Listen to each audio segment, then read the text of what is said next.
الحمدللہ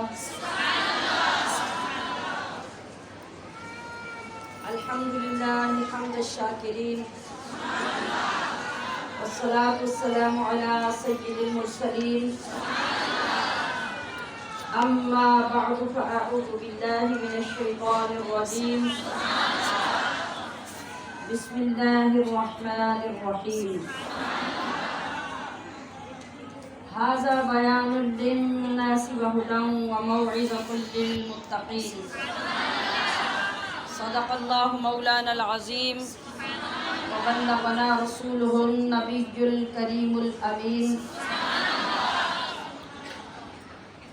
رب اشرح لی صدری ویسر لی امری واحلل عقدۃ من لسانی یفقہوا قولی اللہم انا نسألک علما نافعا ورزقا طیبا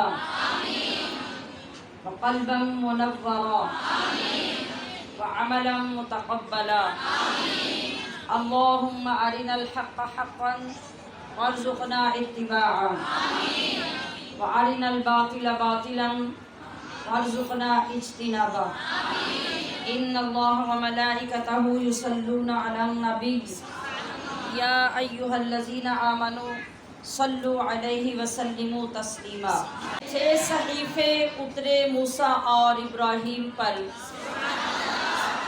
6 صحیفے اترے موسیٰ اور ابراہیم پر تھی شب تیرہ میں ان کی روشنی مثل سحر۔ کیا سمجھ آئی؟ جو کتابیں اللہ پاک نے موسیٰ علیہ السلام اور ابراہیم علیہ السلام پر اتاری، دنیا میں ان کی مثال ایسے تھی جیسے کالی سیاہ رات میں صبح ہو جاتی ہے،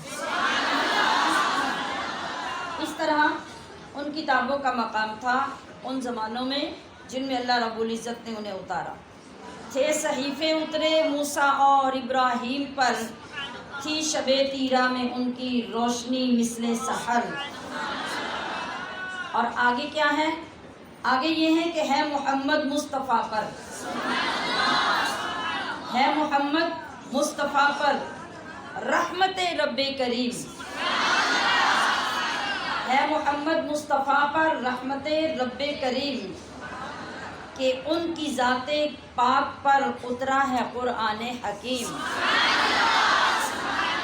کہ ان کی ذات پاک پر اترا ہے قرآن حکیم۔ اور اس قرآن کی شان کیا ہے اور ان کتابوں کا مقام آپ نے کیا سنا کہ وہ کتابیں اپنے زمانوں میں ایسی روشن تھیں، ایسی اعلیٰ تھیں، ایسی نور والی تھیں جیسے کالی رات میں یکدم صبح ہو جائے، یہ مقام ان کتابوں کا تھا۔ مگر جو قرآن حکیم مصطفیٰ کریم پر نازل ہوا اس کا مقام کیا ہے کہ تا قیامت اس کی تعلیمات عالی ہیں اٹل، تا قیامت اس کی تعلیمات عالی ہیں اٹل، اہل عالم کے لیے اب اس پہ واجب ہے عمل۔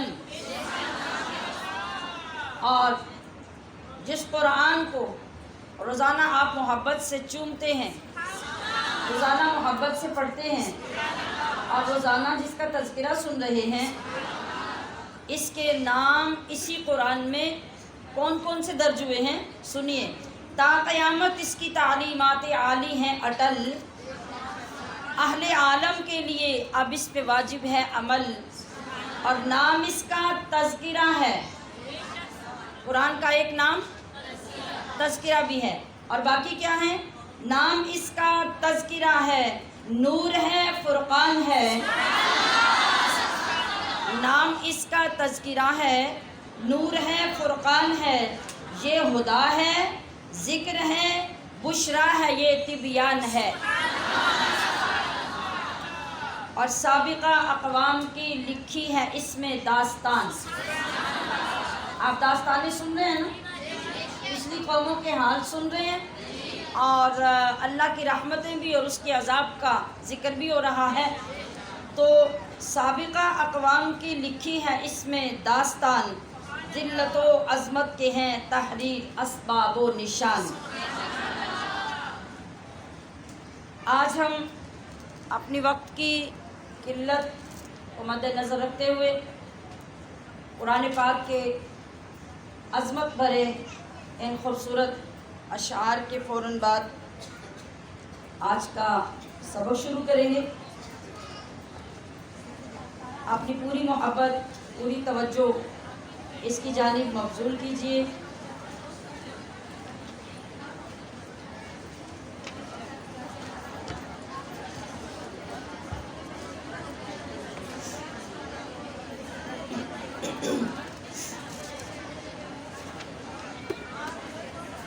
أعوذ بالله من الشيطان الرجيم. بسم الله الرحمن الرحيم. ألف لام ميم. الله لا إله إلا هو الحي القيوم.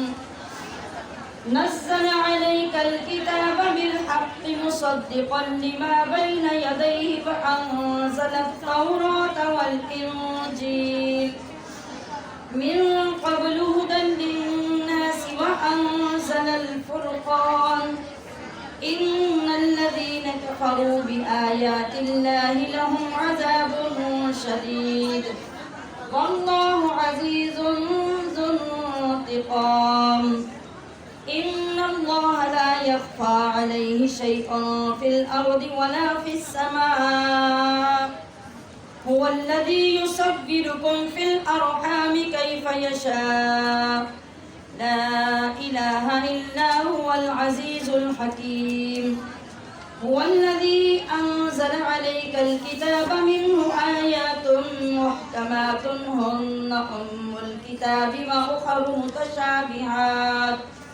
فأما الذين في قلوبهم زيغ فيتبعون ما تشابه منه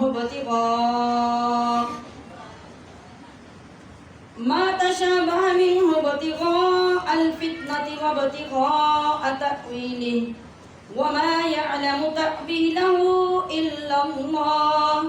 والراسخون في العلم يقولون آمنا به كل من عند ربنا وما يذكر إلا أولو الألباب.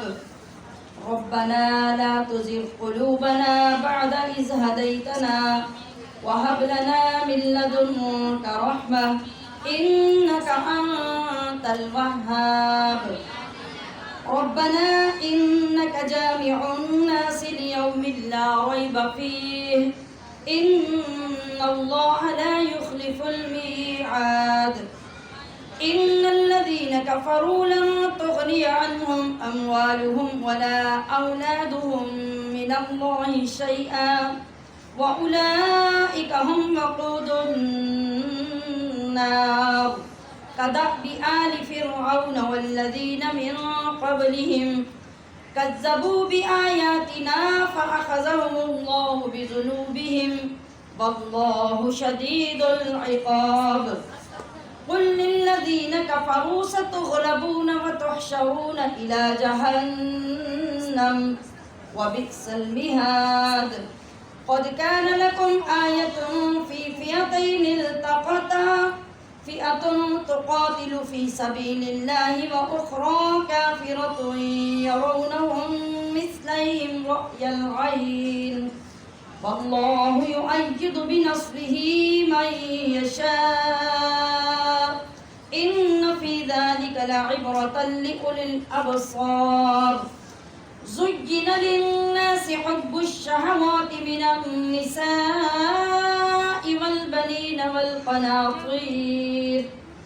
والقناطير المقنطرة من الذهب والفضة والخيل المسومة والأنعام والحرث ذلك متاع الحياة الدنيا والله عنده حسن المآب.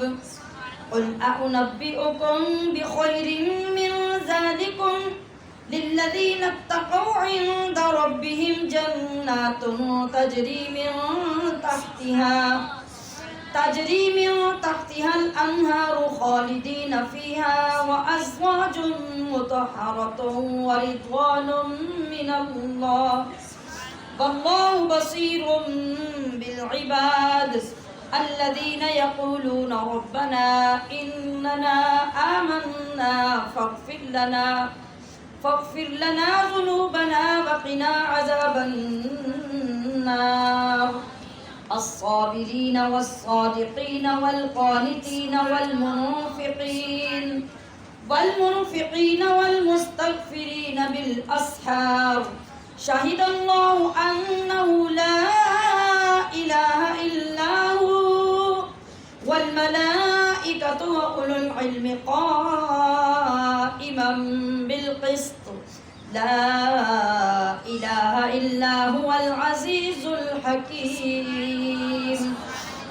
إن الدين عند الله الإسلام وما اختلف الذين أوتوا الكتاب إلا من بعد ما جاءهم العلم بغيا بينهم ومن يكفر بآيات الله فإن الله سريع الحساب فإن حاجوك فقل أسلمت وجهي لله ومن اتبعني وقل للذين أوتوا الكتاب والأميين أأسلمتم فإن أسلموا فقد اهتدوا وإن تولوا فإنما عليك البلاغ والله بصير بالعباد إن الذين يكفرون بآيات الله ويقتلون النبيين بغير حق ويقتلون الذين يأمرون بالقسط من الناس فبشرهم بعذاب أليم أولئك الذين حبطت أعمالهم في الدنيا والآخرة وما لهم من ناصرين ألم تر إلى الذين أوتوا نصيبا من الكتاب يدعون إلى كتاب الله ليحكم بينهم ثم يتولى فريق منهم وهم معرضون ذلك بأنهم قالوا لن تمسنا النار إلا أياما معدودات وغرهم في دينهم ما كانوا يفترون فكيف إذا جمعناهم ليوم لا ريب فيه ووفيت كل نفس ما كسبت وهم لا يظلمون قل اللهم مالك الملك تؤتي الملك من تشاء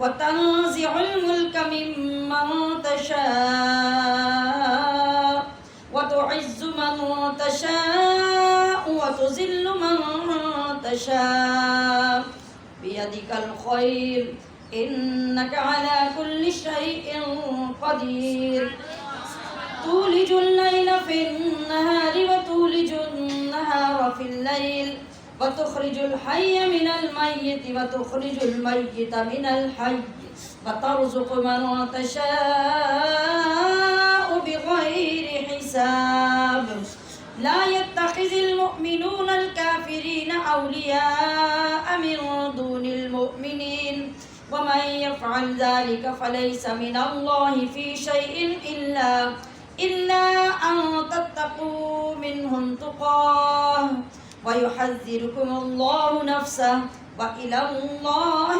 المصير قل إن تخفوا ما في صدوركم أو تبدوه يعلمه الله ويعلم ما في السماوات وما في الأرض والله على كل شيء قدير يوم تجد كل نفس ما عملت من خير محضرا وما عملت من سوء تود لو أن بينها وبينه أمدا بعيدا ويحذركم الله نفسه والله رؤوف بالعباد صدق الله العظيم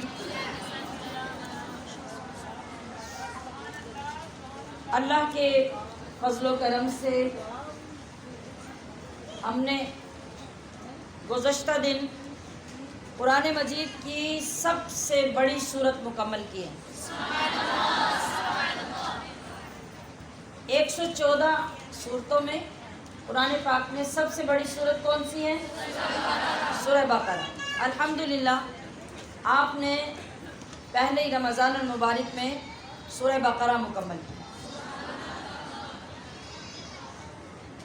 ہم نے اپنی طرف سے کوشش کی کہ ہم عام جو ٹرینڈ ہے رمضان میں اور عام معمولات ہیں مختلف نیٹ ورکس میں کہ اول تا آخر 29 دنوں میں قرآن مکمل کر دیا جاتا ہے، سارا ترجمہ سنا دیا جاتا ہے، اور آپ نے اب تک یہ تیسرا پارہ شروع کیا ہے، آج نصف ہو رہا ہے، نصف سے تھوڑا آگے جائیں گے۔ آپ دیکھیے کہ 19 دنوں میں آپ نے 2.5 پارے مکمل کیے ہیں، اور اگر دیکھا جائے تو ان 2.5 پاروں کو صحیح سمجھ کر مکمل کرنے کے لیے ہمیں کتنے مہینے چاہیے؟ تو پھر صرف رمضان میں صرف ترجمہ پورے قرآن کا پڑھ کے مکمل کر دینے سے سننے والوں کو کتنا سیکھنے کا ٹائم ملتا ہے، آپ خود سوچ سکتے ہیں۔ میں نے کتنی چیزیں شارٹ کی ہیں، جتنی شارٹ کر سکتی تھی کر کے، جو بیچ میں ضروری چیزیں تھیں ان کو میں نے سمجھانے کی اور آپ کی خدمت میں پیش کرنے کی کوشش کی ہے۔ پھر بھی ہمارے اتنے دن ایک سورت پہ لگے ہیں، اور اس کے پڑھنے کا حق کیسے ادا ہو سکتا ہے وہ بتاؤں؟ سننا چاہیں گے؟ کائنات میں افضل ترین ذات، نبیوں کے سردار، رب کے دلدار استاد ہیں، اور جن کے لیے مصطفیٰ کریم کی زبان اقدس سے خود بیان ہوتا ہے کہ اگر میرے بعد کوئی نبی ہوتا تو عمر ہوتا۔ یہ عمر شاگرد ہیں۔ یہ عمر کون ہے؟ شاگرد ہیں۔ یہ سامنے بیٹھتے ہیں قرآن سیکھنے، اور ادھر مصطفیٰ سکھاتے ہیں عمر کو قرآن۔ کیا منظر ہے؟ تصور میں لائیے کیا منظر ہوگا۔ رب کا قرآن جس کے سینے میں اترا وہ خود پڑھانے بیٹھا ہے، اور جس کا مقام خود استاد بیان کر رہے ہیں کہ میرے بعد اگر کوئی نبی ہوتا تو عمر ہوتا، اور عمر کا دبدبہ، عمر کا جلال، عمر کا رعب، عمر کی ہیبت، عمر کی غیرت ایمانی کا عالم یہ ہے کہ مصطفیٰ کریم نے فرمایا کہ عمر جس طرف نکل جائے شیطان وہاں سے بھاگ جائے، شیطان وہ رستہ چھوڑ دیتا ہے۔ اب یہ 2 ہستیاں پڑھنے پڑھانے کے لیے بیٹھی ہیں۔ ایک سورہ بقرہ پڑھائی مصطفیٰ نے، اور عمر بن خطاب نے وہ سورہ بقرہ پڑھی تو اس کو پڑھنے پڑھانے میں 12 سال لگ گئے۔ 12 سال میں ایک سورہ بقرہ مکمل ہوئی۔ اب غور کرنے والی بات یہ ہے کہ پڑھانے والے نے پڑھایا کیا اور پڑھنے والے نے پڑھایا۔ اور پھر جب ایک سورہ بقرہ مکمل ہوئی نا اتنے عرصے کے بعد، اور اتنی لازوال دولت جب عمر بن خطاب نے اپنے سینے میں محفوظ کی، تو پھر اس سورت کے مکمل ہونے پر شکرانے کے طور پہ حضرت عمر نے اونٹ ذبح کر کے دعوت عام کی، اور اس خوشی میں تمام لوگوں کو اونٹ ذبح کر کے دعوت کھلائی۔ جب انسان اعلیٰ دولت کی قدر کرتا ہے اور اس پہ اظہار تشکر کرتا ہے تو اللہ فرماتا ہے وَلَئِن شَكَرْتُمْ لَأَزِيدَنَّكُمْ، جب تم میری ایک ملنے والی نعمت کا شکر کرتے ہو تو میں تمہیں اور زیادہ نعمت دیتا ہوں، پھر شکر کرتے ہو پھر اور دیتا ہوں، پھر شکر کرتے ہو پھر اور دیتا ہوں۔ تو ہم نے تو ایک یہ کہنے کی چھوٹی سی کوشش، جتنے چھوٹے سے ہم لوگ ہیں اس کے مطابق چھوٹی سی کوشش کی، اور پھر بھی یہ چاہا کہ آپ اگر قرآن کھول کے بیٹھیں تو صرف یہ اٹھ کے سن کے نہ چلے جائیں کہ آج اتنے پیج اور اتنے صفحے پڑھ لیے ہیں، بلکہ کچھ نہ کچھ آپ کو حاصل ہو۔ تو یہی وجہ کہ اتنے عرصے کے بعد قرآن پاک کو شروع کیا، مگر اسے 1 سال میں مکمل کرنے کی نہ ہمت ہوئی اور نہ مینیج ہو سکا۔ تو اللہ تبارک و تعالیٰ کی اس توفیق پر اور یہ کرم جو ہوا، ہم نے بھی الحمدللہ سورہ بقرہ کو مکمل کیا۔ اللہ رب العزت کی بارگاہ میں اس کا بے انتہا شکر ادا کیجیے کہ اس نے ہمیں زندگی میں یہ دولت عطا کی۔ میں نے کل بھی عرض کیا تھا کہ اس کو قدر کے سلسلے کو قائم رکھنے کا طریقہ کیا ہے کہ رمضان المبارک میں اس کی ترتیب بنا کر اس کو پڑھنا ہے، اس کو سیکھنا ہے، اس کو ریوائز کرنا ہے، اس کو بار بار سننا ہے، اور انشاءاللہ العزیز آئندہ سال اللہ آپ سب کو زندگی عطا کرے اور آپ کی خدمت کے لیے مجھے اللہ موقع عطا فرمائے، تو انشاءاللہ اور زیادہ بہتر طریقے سے اگلے سال میں اگلے پاروں کو لے کے چلیں گے انشاءاللہ۔ آج ہم جو سورت شروع کر رہے ہیں اس کا نام ہے سورت آل عمران۔ آپ بھی بولیے آل عمران۔ یہ سورت مدنی ہے، ٹھیک ہے، اور آل عمران اس کا نام کیوں ہے؟ بقرہ کا نام جو ہے اس کا سبب میں نے عرض کر دیا تھا کہ چونکہ اس کے اندر ایک عجیب و غریب گائے کا قصہ ذکر کیا گیا، بقرہ کا معنی گائے ہے، تو اسی بقرہ کے نام پہ سورت کا نام ہے۔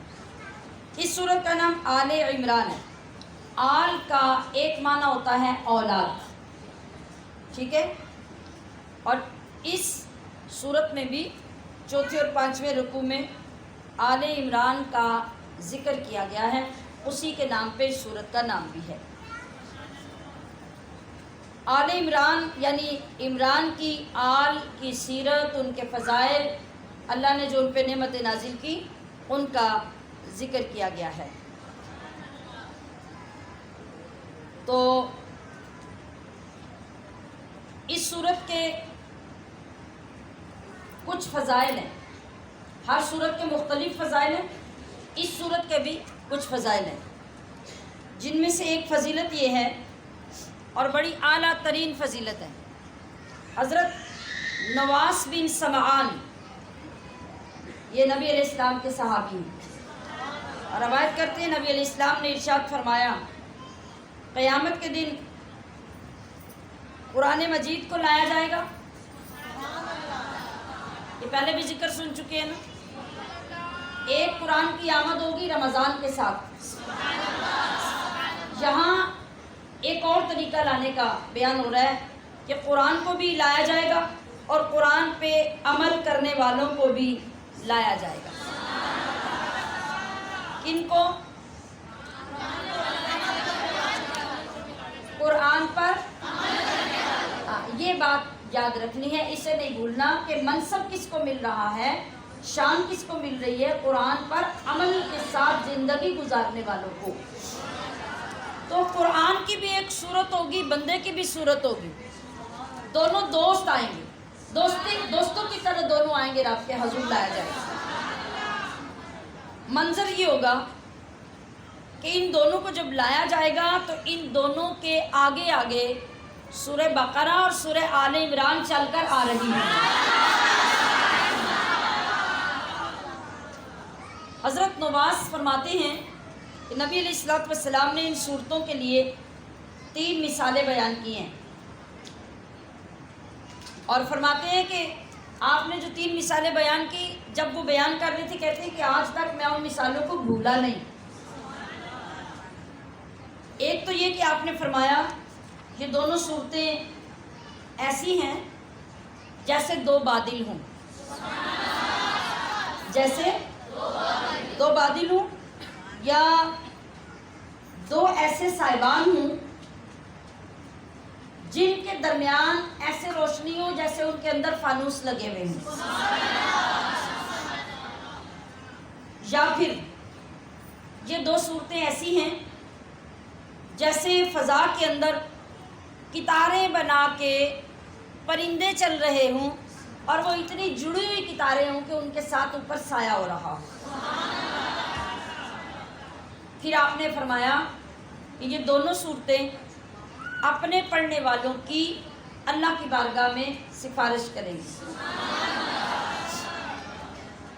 اب آپ نے دیکھا کہ کتنی فضیلت کی حامل ہیں یہ صورتیں، اللہ پاک نے جنہیں ہمیں پڑھنے کی توفیق عطا فرمائی۔ دوسری بات، حضرت عثمان بن عفان رضی اللہ تعالی عنہ فرماتے ہیں کہ جس شخص نے رات کو سونے سے پہلے اس صورت، کس صورت کی بات ہو رہی ہے؟ آل عمران کی آخری چند آیتیں جس بندے نے رات کو پڑھنے کی عادت ڈالی اور رات کو پڑھ کر وہ سو گیا، اللہ پاک ان چند آیتوں کی تلاوت کی وجہ سے اس بندے کو پوری رات کی عبادت کا ثواب عطا فرمائے۔ آپ سوچتے جائیے کہ کتنی بڑی دولت آپ کے ہاتھ میں ہے جس کے اندر اترنے لگے ہیں آپ، کتنا نور کا گہرا سمندر ہے جس کے اندر غوطہ زن ہونے لگے ہیں آپ۔ پھر آپ نے ارشاد فرمایا، جس کو حضرت مکحول رضی اللہ تعالیٰ عنہ، یہ بھی صحابی رسول ہیں، انہوں نے بیان کیا کہ آپ نے ارشاد فرمایا جو شخص جمعہ کے دن سورۃ آل عمران کی تلاوت کرتا ہے تو دن کو جس وقت بھی وہ تلاوت کرے گا تب سے لے کے رات ہونے تک اللہ کے فرشتے اس پڑھنے والے کے لیے دعا کرتے رہیں گے۔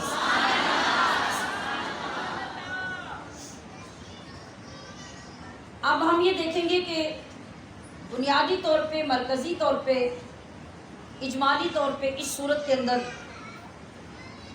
کیا بیان کیا گیا ہے، یعنی پہلے تعارف ہو جائے گا تو آگے جب ساتھ ساتھ چیزیں آپ پڑھیں گے تو واقفیت زیادہ ہوتی جائے گی۔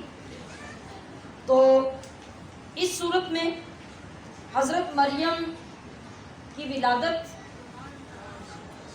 اور ان کی پرورش، ان کا حجرہ جہاں اللہ کی طرف سے غیب سے پھل آتے تھے، اور حضرت زکریا علیہ السلام کا دعا کرنا، پھر حضرت مریم کو عیسیٰ علیہ السلام عطا کیے جانا، اس کی ولادت کی بشارت ملنا، اور کچھ عیسیٰ علیہ السلام کے معجزات کا ذکر، یہ اس صورت کے اندر ذکر ہوں گے۔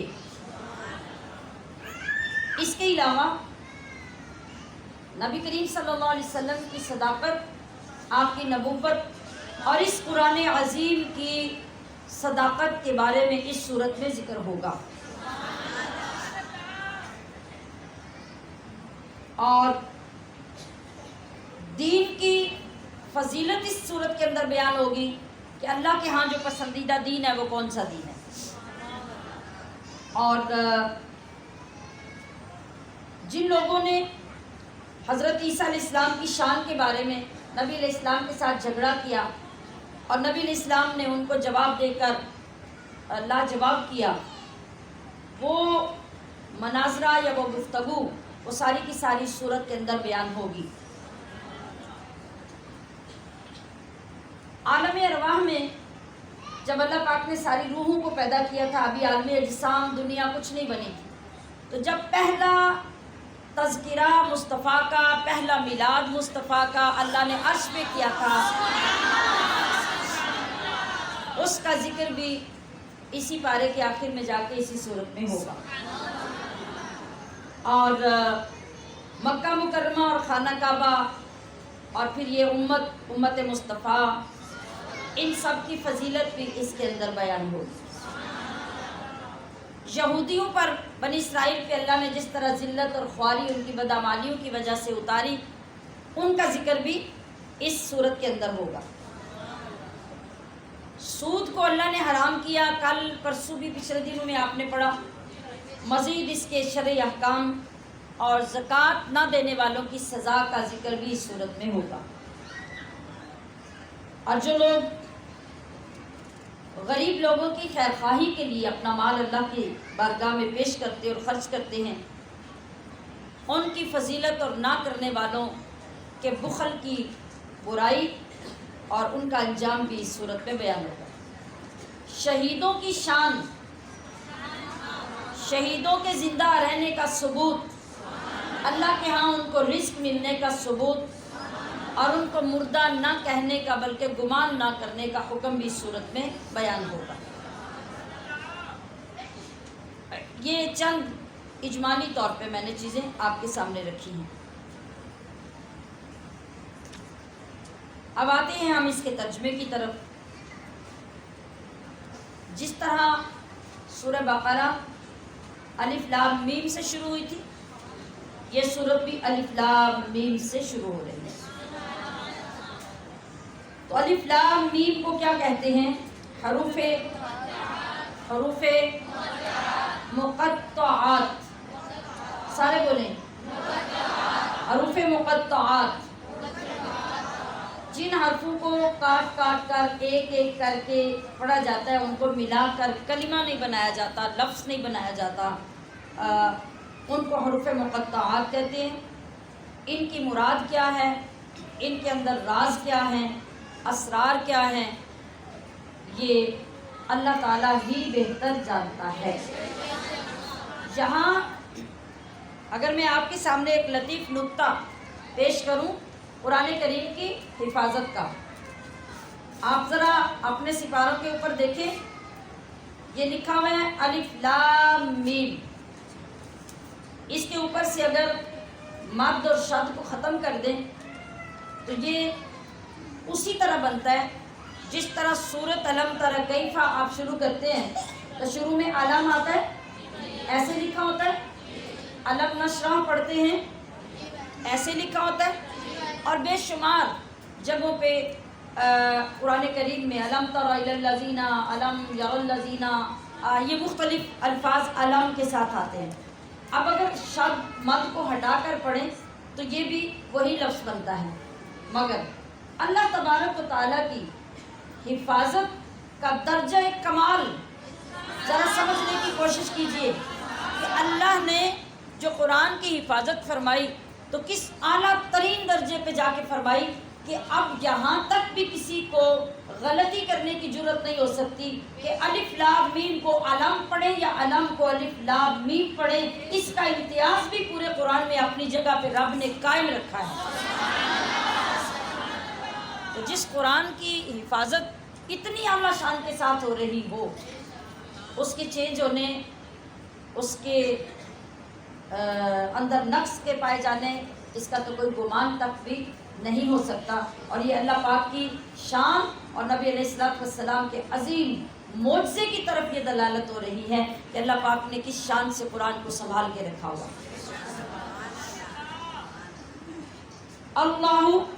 اللہ ہے، لا الہ، نہیں کوئی معبود الا ہو جس کے سوا، الحی، وہ آپ زندہ، القیوم، اوروں کو قائم رکھنے والا ہے۔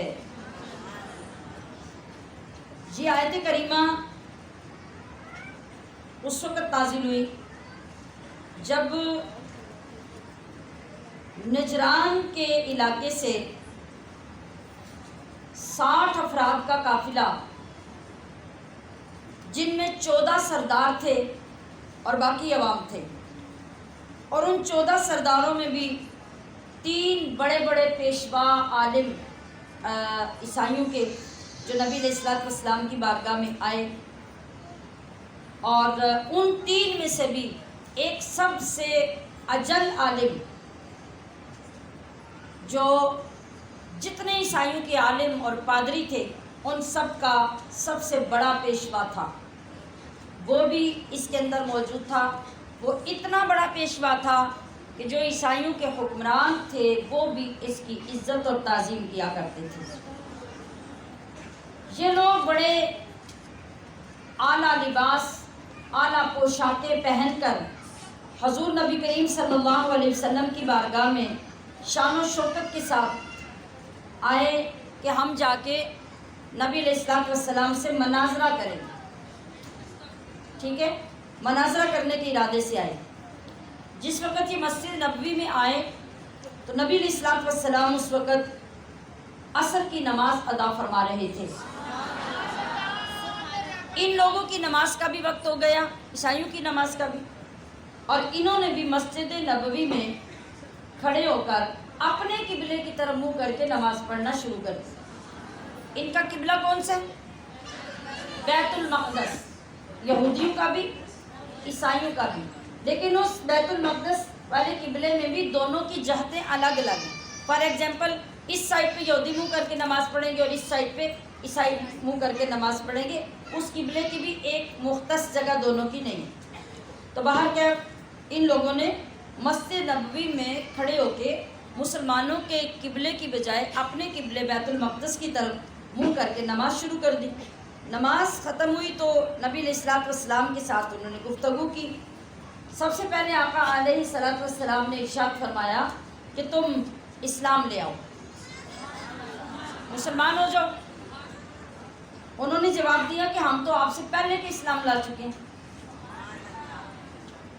یعنی انہوں نے اپنے مذہب کو، اپنے دین کو اسلام کا دین کہا اور یہ کہا کہ ہم تو آپ سے بھی پہلے کے مسلمان ہیں، تو ہم کون سا اسلام لائیں۔ حضور نبی اکرم صلی اللہ علیہ وسلم نے ارشاد فرمایا کہ تمہارا اسلام کا یہ دعویٰ غلط ہے، اور تمہارے اسلام کے دعوے کے غلط ہونے کا ثبوت یہ ہے کہ تم کہتے ہو کہ اللہ کی اولاد ہے، اور تم کہتے ہو کہ صلیب کی پوجا کرنا، یعنی وہ جو صلیب کا نشان عیسائیوں کا ہوتا ہے، کراس کا، اس کی تم پوجا کرتے ہو، اور اسلام اس سے منع کرتا ہے، اسلام اس کی اجازت نہیں دیتا، اور تم کہتے ہو کہ خنزیر کھانا حلال ہے، اسلام اس کو حرام کہتا ہے، تو پھر تم کیسے مسلمان ہو سکتے ہو؟ تمہارے اسلام کو کیسے درست مانا جا سکتا ہے؟ ان لوگوں نے یہ کہا، عیسائیوں نے جواب میں یہ کہا کہ اگر عیسیٰ علیہ السلام اللہ کے بیٹے نہیں ہیں تو پھر بتائیں عیسیٰ کا باپ کون ہے؟ نبی علیہ السلام سے انہوں نے یہ جواب دیا کہ پھر بتاؤ کہ ان کا باپ کون ہے، اور اس بات پہ پھر سارے زور زور سے گفتگو کرنے لگے، بولنے لگے۔ نبی علیہ السلام نے جواب دیا کہ کیا تمہیں اس بات کا علم نہیں کہ جو بیٹا ہوتا ہے وہ کسی نہ کسی طرح سے باپ کے مشابہ ضرور ہوتا ہے؟ یہ ساری بات جانتے ہیں نا، عام سا بندہ بھی جانتا ہے کہ اگر آپ نے کسی بچے کو پہلے سے نہ بھی دیکھا ہوا ہو اور آپ نے اس بچے کے باپ کو دیکھا ہوا ہو، تو آپ ذرا غور سے بچے کو دیکھیں گے تو آپ کہیں گے کہ یہ تو فلاں کا بیٹا لگتا ہے۔ بتائیے لگتا ہے کہ نہیں؟ تو اب ایسا ہوتا ہے کہ کبھی بچہ شکل سے، کبھی عادتوں سے، کبھی گفتگو کے انداز سے، اور کبھی چلنے کے اسٹائل سے بالکل باپ کی طرح ہوتا، کچھ نہ کچھ باپ کے ساتھ اس کا ملتا ہو۔ نبی علیہ السلام نے یہ بات ان کے سامنے رکھی۔ آپ نے فرمایا کہ بیٹا تو کسی نہ کسی طرح باپ سے ملتا جلتا ہوتا ہے۔ انہوں نے کہا کہ ہاں یہ بات تو ٹھیک ہے۔ پھر نبی علیہ السلام نے فرمایا کہ کیا تم جانتے ہو کہ ہمارا رب حی لا یموت ہے، یعنی وہ آپ زندہ ہے اور اس کو موت نہیں آنی، تو اس کے لیے موت تو ناممکن ہے، اور تم بھی اس بات کو مانتے ہو کہ موسیٰ علیہ السلام پہ موت آئے گی۔ اللہ کو موت آنا ناممکن ہے اور عیسیٰ علیہ السلام کو موت آئے گی، تو پھر مشابہت کیسی ہوئی باپ اور بیٹے میں؟ مشابہت تو نہیں ہے، تو عیسیٰ علیہ السلام بیٹے کیسے ہو سکتے ہیں؟ اب اس کے بعد انہوں نے کہا کہ یہ بات ٹھیک ہے، ہم اس کو مانتے ہیں، یہ بات مان لی۔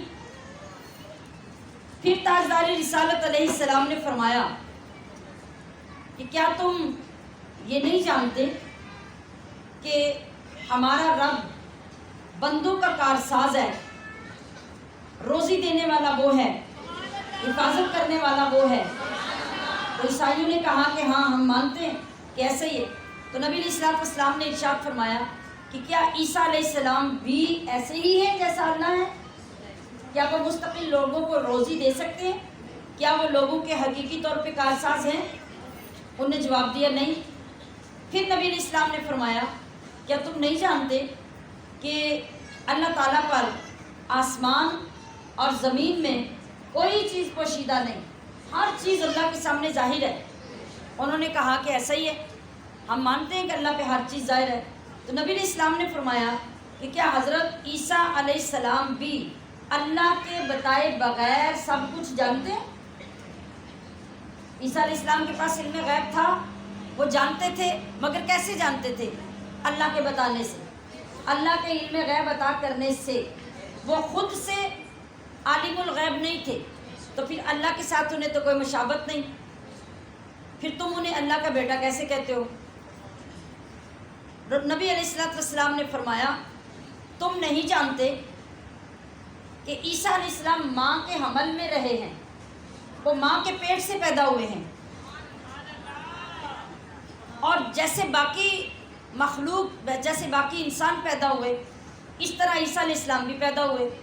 جس طرح بچے غذا کھاتے رہے، عیسیٰ علیہ السلام بھی غذا کھاتے رہے، اور جس طرح وہ بشری تقاضوں کو پورا کرنے کے ساتھ ساتھ پروان چڑھے اور جوان ہوئے، ہوتے ہیں انسان، اسی طرح حضرت عیسیٰ بھی ہوئے۔ عیسائیوں نے اس بات کا بھی اقرار کیا کہ یہ بات ٹھیک ہے۔ اب اس پر نبی کریم صلی اللہ علیہ وسلم نے ارشاد فرمایا کہ ان ساری چیزوں کو ماننے کے باوجود پھر تم حضرت عیسیٰ علیہ السلام کو کیسے خدا کہہ سکتے ہو یا کیسے خدا کا بیٹا کہہ سکتے ہو؟ جب یہ ساری دلیلیں دینے کے بعد اب آخری بار عیسائیوں سے نبی علیہ السلام نے سوال کیا تو عیسائی لاجواب ہو گئے، اب ان کے پاس آگے بات کرنے کے لیے کچھ نہیں تھا۔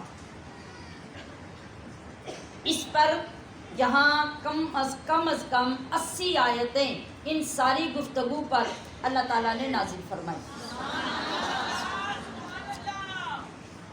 آپ کو اس سے سیکھنے والی کیا بات ملی کہ جب بھی آپ کے سامنے کوئی بد دین، کوئی بد مذہب آتا ہے، آپ کے پاس اس کے ساتھ دلیل کے ساتھ بات کرنے کے لیے علم ہونا چاہیے۔ آپ جو کہتے ہیں نا کہ فلاں بندہ ہماری بات نہیں مانتا، فلاں ہمارے ساتھ چلتا نہیں ہے، فلاں کے دل پہ بات اثر نہیں کرتی، وہ کیوں اثر نہیں کرتی؟ اس لیے کہ آپ کے پاس وہ علم نہیں ہوتا جس کے ذریعے سے آپ کسی دوسرے کو قائل کر سکیں۔ جب آپ کسی دلیل کے ساتھ بات کرتے ہیں اور دلیل بندے کے اندر اترتی ہے تو وہ سوچتا ہے کہ مجھے حق کی طرف آنا چاہیے۔ تو جب ہم جھگڑے کی بات جھگڑے کے ساتھ اور بے علمی کی بات بے علمی کے ساتھ اور ایک زبردستی کے ساتھ یا تانا دے کر یا کسی کو ہرٹ کر کے بات کریں گے تو کوئی بندہ بھی آپ کی باتوں سے اثر حاصل نہیں کرے گا۔ تو یہ انبیاء کرام کی سنت ہے کہ اللہ کی طرف بلانے کے لیے آپ کے اپنے پاس پہلے علم ہونا چاہیے، یا جس کے ساتھ آپ بات کرنا چاہتے ہیں آپ خود بات نہ کریں، اسے کسی علم والے کے پاس لے جائیں، اور پھر ہمیشہ دوسرے کو قائل کرنے کے لیے علمی دلائل پیش کرنے چاہیے۔ آپ نے دیکھا نبی علیہ الصلوۃ والسلام نے ان کے ساتھ جھگڑا نہیں کیا، ان کو اپنی بارگاہ سے اٹھایا نہیں، اسلام کا انکار کیا تو آپ مشتعل نہیں ہوئے، آپ نے ڈانٹ ڈپٹ نہیں کی، ناراضگی نہیں کی، بلکہ سوال ایسے کیے کہ جو سارے کے سارے ماننے پہ وہ مجبور ہو گئے، اور آخر کار ان کی زبان بند ہو گئی کہ اب کچھ کہنے کے لیے باقی نہیں بچا۔ اور اللہ کون ہے؟ حیٌّ ہے، قیوم ہے۔ اللہ تعالیٰ کی صفات میں حیٌّ کا معنی ہے دائم اور باقی، کہ ایسا ہمیشہ رہنے والا جس کے لیے موت ممکن ہی نہیں، پاسبل ہی نہیں کہ اس کو موت آ سکے۔ اور قیوم وہ جو قائم بالذات، یعنی کسی دوسرے کی محتاجی کے بغیر قائم ہے، کسی نے اس کو قائم نہیں کیا، بلکہ اس کی ذات واجب ہے، اس کی ذات اگر نہیں تو کائنات کا وجود ہی نہیں ہو سکتا، اور وہ محتاجی سے پاک ہے، خود تصرف کرتا ہے، اور تمام مخلوق، تمام دنیا، ان کے اس دنیا اور اگلی دنیا کے تمام معاملات اور تمام حاجتوں کی تدبیر فرمانے والا ہے۔ نزل علیک الکتاب، اس نے تم پر کتاب اتاری، بالحق، حق کے ساتھ، مصدقا، تصدیق فرماتی، لما بین یدیہ، اگلی کتابوں کی، وَأَنزَلَ التَّوْرَاةَ اور اس نے توریت اتاری، وَالْإِنجِیل اور انجیل، من قبل اس سے پہلے، هُدًى لِلنَّاسِ لوگوں کو راہ دکھاتی یا لوگوں کے لیے ہدایت، وَأَنزَلَ اور اس نے اتارا، الفرقان فیصلہ، ان الذین کفروا بے شک وہ جو منکر ہوئے یا جنہوں نے انکار کیا، بآیات اللہ اللہ کی آیتوں کا، لہم عذاب ان کے لیے عذاب ہے، شدید سخت، واللہ عزیز ذو انتقام اور اللہ غالب بدلہ لینے والا ہے۔ اس سے کیا پتہ چلا کہ قرآن مجید آخری کتاب ہے، اس کے بعد نہ کوئی کتاب آنے والی ہے، نہ کوئی نبی آنے والا ہے۔ یہ بات ہمیں کہاں سے پتہ چلی؟ یہ پتہ چلی مصدقا لما بین یدیہ سے، کہ یہ کتاب تصدیق کرنے والی ہے، یعنی تصدیق کس کی جو پہلے آ چکی۔ اگر اس کے بعد بھی کسی کتاب نے آنا ہوتا اور قرآن کی تصدیق کرنا ہوتی تو پھر یہاں پہ اس کا بھی تذکرہ ہو جاتا۔ یہاں یہ کہا گیا کہ یہ پچھلی ساری کتابوں کی تصدیق کرنے والی، ان پہ تصدیق کی مہر لگانے والی ہیں، تو اس کا مطلب ہے جب کسی چیز پہ مہر لگ جاتی ہے پھر اس کے بعد اس کے اندر کوئی چیز ایڈ نہیں کی جا سکتی۔ تو اب اور کوئی قرآنی کتاب اس کتاب کے بعد نہیں آنے والی، جب کتاب نہیں آنے والی تو پھر نبی بھی نہیں آنے والا۔ تو اس آیت کریمہ سے یہ بات بھی ثابت ہوئی کہ ہماری کتاب اللہ کی آخری کتاب ہے اور ہمارے نبی اللہ کے آخری نبی۔ اب کوئی احمدی، کوئی قادیانی یہ بدبخت آ کے لوگوں کو گمراہ کرے اور لوگوں کے اوپر بد مذہبیت اور بے دینی کا حملہ کرے تو اس سے بڑا بد نصیب اور کوئی شخص نہیں۔ اور جو شخص ان کے لیے نرم گوشہ رکھے اور ان کے ساتھ تعلقات بنائے یا ان کو کسی نہ کسی طریقے سے سوچے کہ ہو سکتا ہے یہ چیز ٹھیک ہو، یہ چیز ٹھیک ہو، یاد رکھیے کہ ایسا سوچنے والا بھی اور نرم گوشہ رکھنے والا بھی ایمان سے خارج ہو جائے گا۔ ان الذین کفروا، اچھا یہ ہو گیا، ان اللہ لا یخفی بے شک اللہ ہے کہ نہیں پوشیدہ، علیہ اس پر، شیء کوئی چیز، فی الارض زمین میں، ولا فی السماء اور نہ آسمانوں میں۔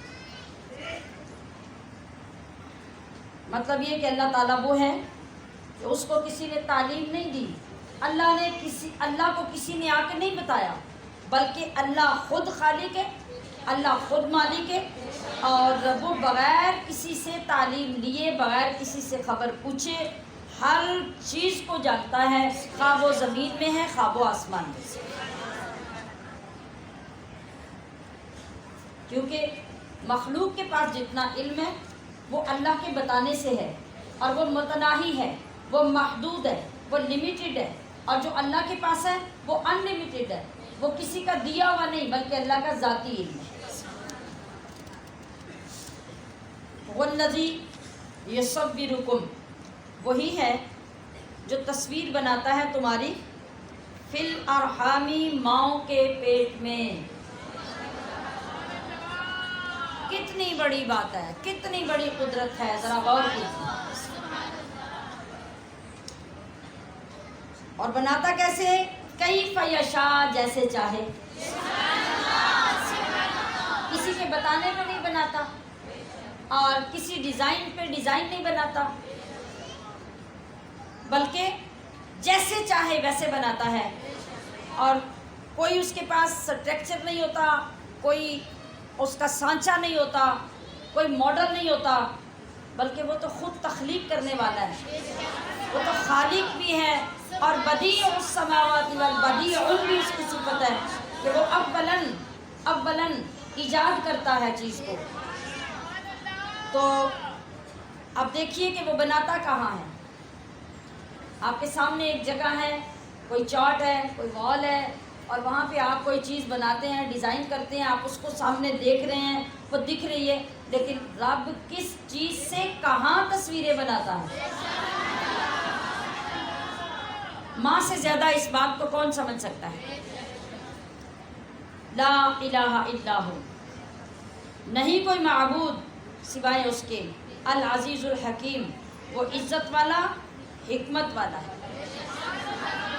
آپ ذرا غور کیجئے کہ ماں کے پیٹ میں میٹیریل کیا ہے؟ میٹیریل چند قطرے ناپاک پانی کے، اور پھر ایک پروسیس کے مطابق اللہ کے حکم سے فرشتہ اس کے اندر مٹی کو داخل کرتا ہے، وہ ایک کیا بنتا ہے؟ وہ جمع ہوا خون، جب وہ خون پھٹک بن جاتا ہے اس کے بعد پھر وہ لوتھڑا بنتا ہے، اور پھر اس کے اندر اپنے اپنے ٹائم کے مطابق چینج آتا ہے، اور اس گوشت کے لوتھڑے، ایک گوشت ہاتھ میں پکڑ کے دیکھیں نا، ایک بوٹی گائے کی، بکرے کی، آپ اس بوٹی کو دیکھیں کہ اس کے اندر کیا ہوتا ہے، کون سا میٹیریل ہوتا ہے، کون سی چیزیں ہوتی ہیں، اسی بوٹی کو بدل بدل کر اللہ اسی میں ہڈیاں بھی بناتا ہے، اس میں آنکھیں بھی بناتا ہے، اس میں چہرہ بھی بناتا ہے، اس میں سر بھی بناتا ہے۔ ذرا غور تو کیجئے کہ رب کیسا رب ہے۔ اب ان چیزوں کو وہ انسانی جسم کے اندر ڈھال دیتا ہے، اسی بوٹی کو، اسی لوتھڑے کو وہ مرد بناتا ہے، اسی کو عورت بناتا ہے،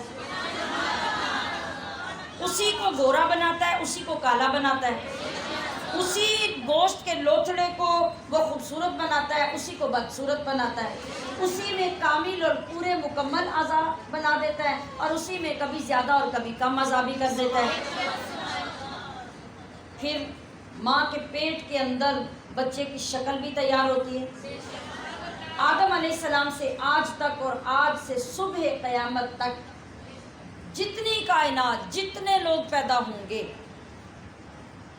آپ اس میں سے لاکھوں کو، کروڑوں کو جمع کر لیں، ایک پشت، ایک نسل کے لوگوں کو ہی لے آئیں، آپ ان کو کھڑا کر کے دیکھتے جائیں، کبھی آپ یہ نہیں کہہ سکیں گے کہ مکمل جیسا یہ ہے ویسا یہ ہے۔ آج تک وہ ڈیزائننگ ختم نہیں ہوئی، وہ شکل و شباہت ختم نہیں ہوئی، اور نہ قیامت تک ختم ہوگی۔ آپ یہ تو کہہ سکتے ہیں کہ فلاں فلاں سے بڑا ملتا ہے، دور سے آپ دیکھیں گے تو آپ کو لگے گا کہ فلاں بندہ آ رہا ہے، لیکن قریب جائیں گے تو بڑے سارے فرق نکل آئیں گے۔ بالکل دور سے ملنے والی، ایک جیسی دکھنے والی شکلیں بھی ایک جیسی نہیں ہوں گی، اور اگر ایسا ہوتا تو پھر کیا ہوتا؟ پھر نہ کوئی کسی کو پہچان سکتا، نہ رشتوں کی پہچان رہتی، معرفت رہتی، نہ لوگوں کی رہتی، اور ایک ہی بندے کو 10 مرتبہ آپ ملتے رہتے، آپ کو پتہ ہی نہ ہوتا کس کو ملے ہیں کس کو نہیں ملے۔ تو پھر اسی لوتھڑے کے اندر، اسی بوٹی کے اندر اللہ کریم روح پھونکتا ہے، شکلیں بناتا ہے، پھر روح پھونکتا ہے، اور پھر اسی جگہ پہ پیٹ کے اندر رہتے ہوئے اس بچے کی تقدیر بھی لکھی جاتی ہے۔ یہ سارے کام کون کرتا ہے؟ اللہ تو کوئی نہیں آتا کرنے، اللہ تو نہیں آتا کرنے۔ یہاں ایک اور بڑی خوبصورت بات ہے، یہ سارے کام اللہ فرشتے سے کرواتا ہے، لیکن جہاں بھی ذکر کرتا ہے اپنا ذکر کرتا ہے، فرشتے کا ذکر نہیں کرتا۔ ابھی دیکھیں آپ نے پڑھا هو الذی یصورکم فی الارحام، وہ اللہ ہے جو ماں کے پیٹوں میں تصویریں بناتا ہے تمہاری۔ اب بنا کے کون جاتا ہے؟ بنا کے فرشتہ جاتا ہے۔ تو پتہ یہ چلتا ہے کہ جو اللہ کے مقرب اور اللہ کے فرما بردار ہوتے ہیں اور اللہ کے حکم پر جو کام کرتے ہیں، اللہ یہ نہیں کہتا کہ یہ کام انہوں نے کیا، اللہ کہتا ہے یہ میں نے کام کیا۔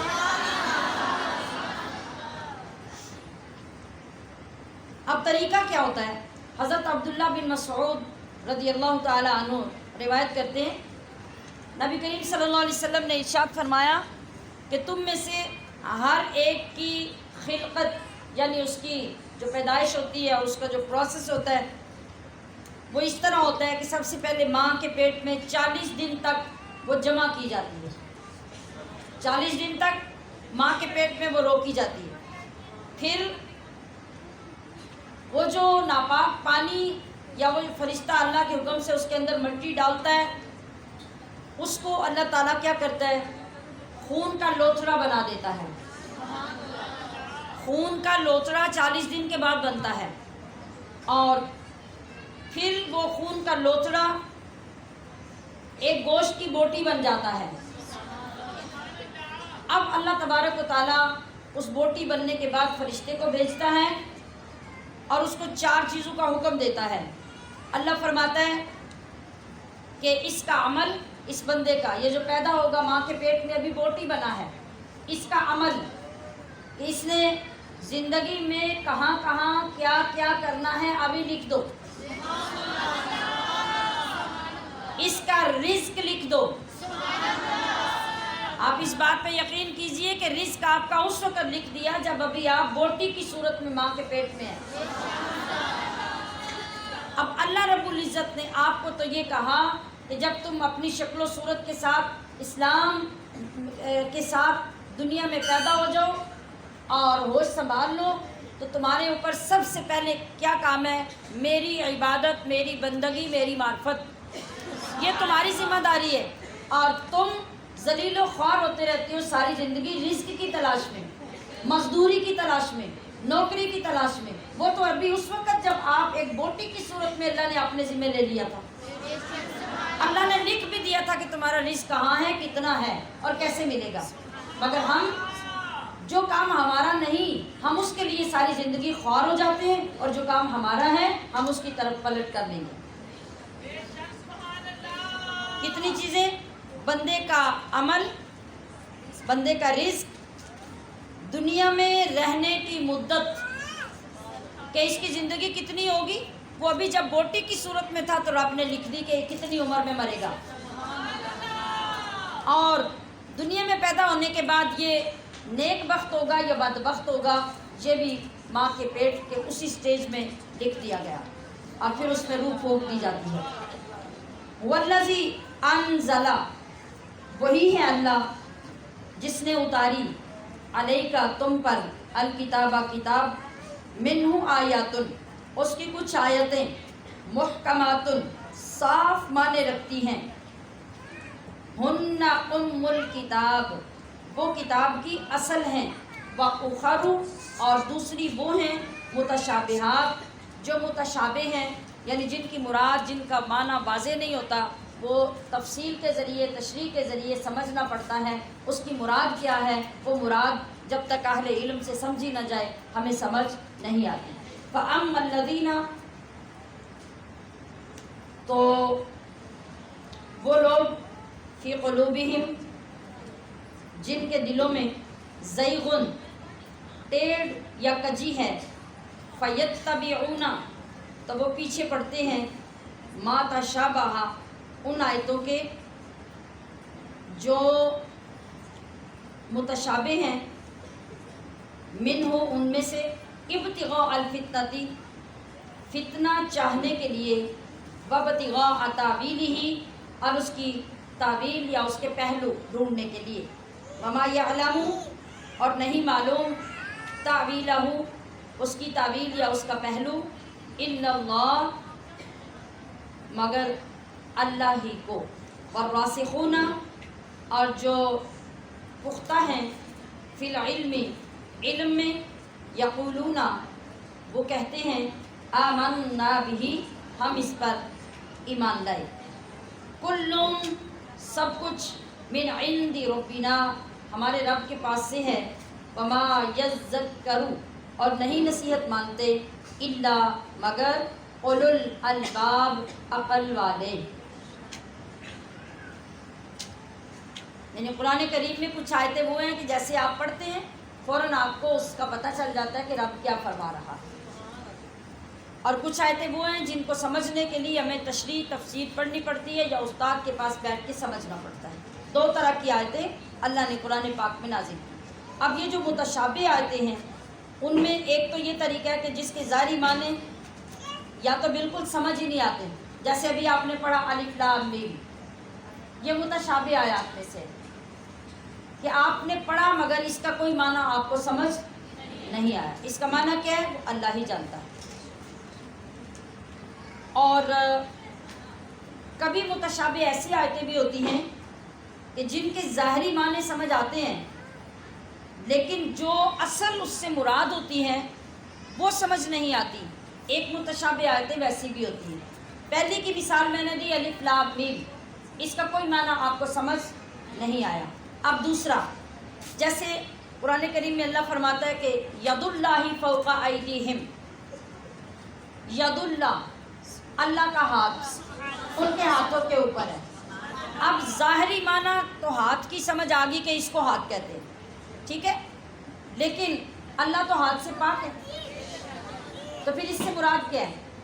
اب ہمیں اس کی مراد کی سمجھ نہیں آئی نا، ہمیں سمجھنا پڑے گا کہ اللہ کے ہاتھ سے کیا مراد ہے۔ تو مفسرین کرام نے لکھا کہ ہاتھ کا لفظ ہمیں سمجھانے کے لیے استعمال کیا گیا، ورنہ اللہ ایسے ہاتھوں سے پاک ہے۔ اس سے مراد اللہ کے شایان شان جو ہاتھ ہے وہ ہاتھ ہوگا، ہمارے ہاتھ کی طرح کا ہاتھ نہیں ہوگا۔ اسی طرح قرآن پاک میں وجہ اللہ فسمى وجہ اللہ، تو تم اللہ کا چہرہ اس طرف پاؤ گے، اللہ چہرے سے بھی پاک ہے۔ تو پھر یہاں چہرے سے کیا مراد ہے؟ یہاں بھی یہی مراد ہے کہ اس مراد کو اللہ کے سوا کوئی نہیں سمجھ سکتا۔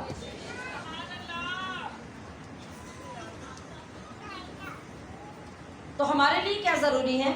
ہمارے لیے یہ ضروری ہے کہ ہمیں کسی آیت کا معنی سمجھ آئے یا نہ آئے، کسی آیت کی تشریح خود پڑھنے سے معلوم ہو یا نہ ہو، ہمارے اوپر لازم ہے کہ الحمد کے الف سے حمزہ سے لے کر والناس کی سین تک پورے قرآن کو اسی طرح یقین کے ساتھ ماننا جس طرح اللہ نے ہم پہ نازل کیا ہے۔ اگر کسی جگہ پہ بھی ہم کہیں ڈگمگا جائیں، متزلزل ہو جائیں، تو سمجھو کہ آپ کا ایمان بھی ڈگمگا گیا۔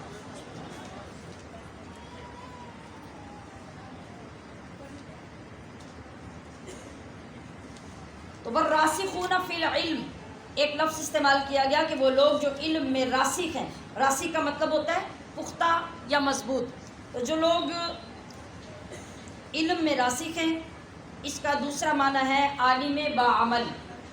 کیا معنی ہے؟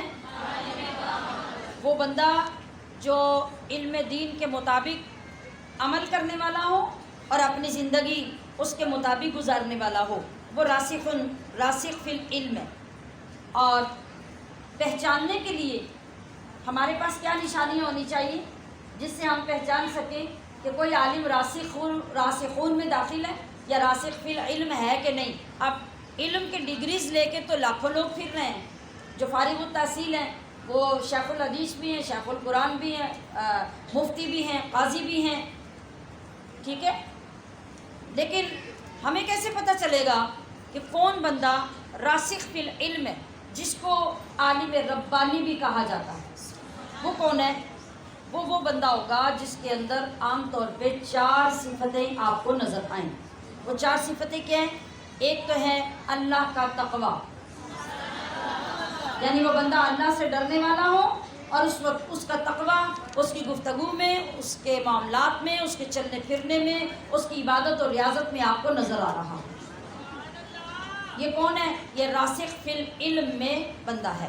دوسرا وہ بندہ جو لوگوں کے ساتھ، اکڑ کے ساتھ، بڑائی کے ساتھ اپنے آپ کو بڑا سمجھ کے نہ ملے، بلکہ لوگوں سے ملے تو تواضع کے ساتھ ملے، لوگوں کے ساتھ گھل مل جائے، اپنے آپ کو ان کے اندر بیٹھ کے اپنے آپ کو بہت بڑا نہ کہے بلکہ تواضع کے ساتھ رہے۔ یہ عالم باعمل کی دوسری نشانی ہے۔ اور تیسری نشانی یہ ہے کہ اس کے اندر دنیا کا لالچ نہ ہو، زہد ہو، یعنی دنیا کی چیزوں سے اس طرح پیار نہ کرے۔ یعنی زہد کا یہ مطلب نہیں کہ اس کے پاس ٹوٹی ہوئی چٹائی ہو، پرانا پھٹا ہوا کمبل ہو، گندے کپڑے ہوں اور میلے بال ہو، تو یہ زہد نہیں ہے۔ زہد کا یہ مطلب ہے، جیسا کہ آپ نے حضرت عائشہ صدیقہ رضی اللہ تعالی عنہا کے یوم میں بھی یہ سنا، اور اس سے پہلے بھی بارہا مرتبہ سنا، نبی علیہ السلام کے خود اپنی عادت مبارکہ اور اللہ کے بہت سے ولیوں کے بارے میں سنا کہ اگر ایک وقت میں ان کے پاس لاکھوں کے حساب سے دینار آ گئے، درہم آ گئے، پیسہ آ گیا، غلہ آ گیا، وہ اپنی جگہ سے اٹھے نہیں ہیں جب تک کہ حقداروں تک سارا تقسیم نہیں کر دیا۔ قیمتی سے قیمتی چیز آ گئی ہے تو اس کو ساری زندگی اس لیے نہیں سنبھال کے رکھا کہ یہ مجھے پسند ہے اور یہ بڑی قیمتی ہے، جب کسی کو ضرورت پڑی اس کو اٹھا کے دے دی، جس نے دی اس نے اس سے قبول کر لی، اور جس کو ضرورت پڑی اس کو اٹھا کے دے دی، اس سے پیار نہیں کیا، اس سے محبت نہیں کی۔ اس کی محبت اپنے رب کے ساتھ رہی، رسول کے ساتھ رہی اور دین کے ساتھ رہی، دنیا کی چیزوں کے ساتھ اس کی محبت نہیں رہی۔ اور یہ نہیں سوچا کہ اب یہ اتنی قیمتی چیز ہے تو میں اٹھا کے فلاں بندے کو دے دوں، نہیں، جو سامنے آ گیا اور جس کی ضرورت ہے چیزوں کو اٹھایا اور اٹھا کے تقسیم کر دیا، ان کو دے دیا۔ جس کے اندر یہ عادت ہے وہ بھی راسخ فی العلم ہے۔ اور چوتھی صفت ہے کہ اس بندے کا اپنے نفس پر کنٹرول ہو، نفس کے ساتھ وہ جنگ کرتا ہو اور نفس اس کے اوپر غالب نہ آ جائے، بلکہ بندہ نفس کے اوپر غالب آ جائے۔ جو اس کا دل کرتا ہے وہ نہ کرے، بلکہ جو رب کہتا ہے وہ کرے۔ یہ چار صفتیں جس کے اندر دیکھنے والوں کو نظر آئیں وہ راسخ فی العلم ہو۔ تو اللہ تبارک و تعالیٰ نے ان لوگوں کی تعریف فرمائی قرآن میں کہ ان لوگوں کی تعریف اور ان کا مقام یہ ہے کہ یہ کہتے ہیں کہ اے اللہ ہم تجھ پر ایمان لائے اور ہم یہ اقرار کرتے ہیں کہ ہر شے ہمارے رب کے پاس سے ہے، رب کے سوا کسی کا کوئی اور تصرف نہیں ہے۔ اور پھر اور کیا کہتے ہیں؟ اور کہتے ہیں ربنا لا تزغ، اے ہمارے رب نہ ٹیڑھے کر ہمارے قلوبنا، ہمارے دل، بعد اس کے اذ ہدیتنا، جب کہ تو نے ہمیں ہدایت دی، وہب لنا، اور عطا کر ہمیں من لدنکا، اپنے پاس سے، رحمتن، رحمت، انکا انت الوہاب، بے شک تو ہی بڑا دینے والا ہے۔ یہ کن کی صفات ہیں؟ الراسخون فی العلم، ان لوگوں کا مقام، ان لوگوں کی آہوزاری اور اللہ سے دعائیں یہ ہوتی ہیں۔ اور ربنا یہ بھی انہی کی دعا ہے کہ ربنا، اے ہمارے رب، انکا، بے شک تو، جامع، جمع کرنے والا ہے، الناسی، لوگوں کو، لیومن، اس دن کے لیے، لا ریب فیہ، جس میں کوئی شبہ یا کوئی شک نہیں، ان اللہ، بے شک اللہ، لا یخلف المیعاد، وعدہ خلاف نہیں کرتا۔ ان الذین کفروا، بے شک وہ جو کافر ہوئے، لن تغنی، ہرگز نہ بچا سکیں گے، عنہم، انہیں، اموالہم، ان کے مال، ولا اولادہم، اور نہ ان کی اولاد، من اللہ، اللہ سے، شیئا، کچھ، واولئک، اور وہی لوگ، ہم وقود النار، دوزخ کا ایندھن ہیں۔ دوزخ کا ایندھن یعنی ایک ہوتا ہے کہ آگ کے اوپر کسی چیز کو پکانا یا کسی چیز کو جلانا، ایک وہ چیز ہوتی ہے جس کے ذریعے آگ بنائی جاتی ہے، جیسے بالن جس کو کہتے ہیں، لکڑیاں ہیں، گیس ہے، کوئی بھی چیز جو ایندھن بنتی ہے اس سے آگ تیار ہوتی ہے۔ تو اللہ نے فرمایا کہ وہ لوگ جو کفر کرنے والے ہیں وہ صرف دوزخ میں جلیں گے نہیں، بلکہ دوزخ کا بالن بنائے جائیں گے۔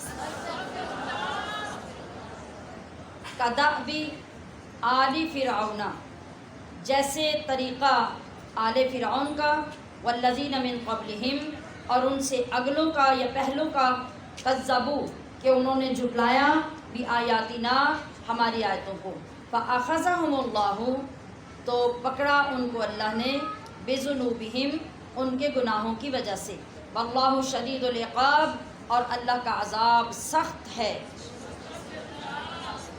تو اللہ تبارک و تعالیٰ یہاں کیا بتانا چاہ رہا ہے کہ جس طرح اللہ نے ان کے گناہوں پر ان کو پکڑا، ان کو ہلاک کیا، ان کی بستیوں کو برباد کیا، ان کے پوری قوموں کو مار دیا، ان کو ہلاک کر دیا، طاعون جیسی بیماری میں مبتلا کر کے ہلاک کر دیا، اور اپنے غضب سے ان کو ہلاک کر کے سب کو تباہ کر دیا۔ تو جس طرح ان کے ساتھ ایسے ہوا، اگر آج بھی کوئی شخص اسی راہ پہ چلے گا تو اللہ ان کی پکڑ بھی فرما سکتا ہے۔